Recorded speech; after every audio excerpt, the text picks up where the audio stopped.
l'impatto che avrà, che ha già avuto la crisi delle banche con oltre 10 miliardi di perdite, abbiamo preoccupazione che sicuramente avrà ricadute importanti sul tessuto produttivo. Si parla di più di 1000 aziende coinvolte. La CISL porta attorno ad un unico tavolo tutte le banche del Veneto, il governo, la regione e gli industriali. Il tema è quello dello tsunami che ha travolto Veneto Banca e la Popolare di Vicenza. Oggi a Padova è il faccia a faccia per fare chiarezza e portare tutta la preoccupazione del sindacato che chiede un intervento della politica per riportare fiducia e forza al sistema bancario veneto, indebolito dopo le note e dolenti vicende. Ecco le domande che la CISL ha rivolto direttamente ai dirigenti Cristiano Carus di Veneto Banca e Francesco Iorio della Popolare di Vicenza. Quali banche rimarranno nella nostra regione?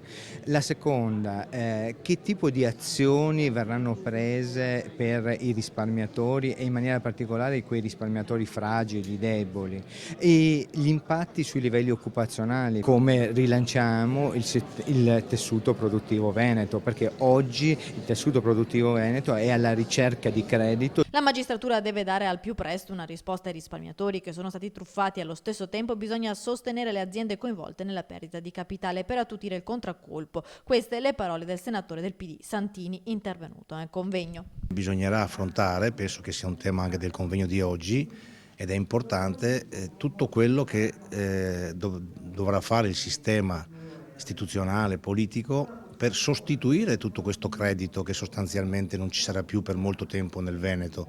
E qui questo richiama direttamente il sistema produttivo, la necessità di sostenere anche dal punto di vista del capitale le aziende, perché molte aziende avranno un contraccolpo forte dalla perdita di valore delle azioni, dalla cancellazione delle azioni, e quindi si rischia di avere poi un contraccolpo anche occupazionale, produttivo, quindi a danno si aggiungerebbe danno, quindi bisogna intervenire e operare in questo senso.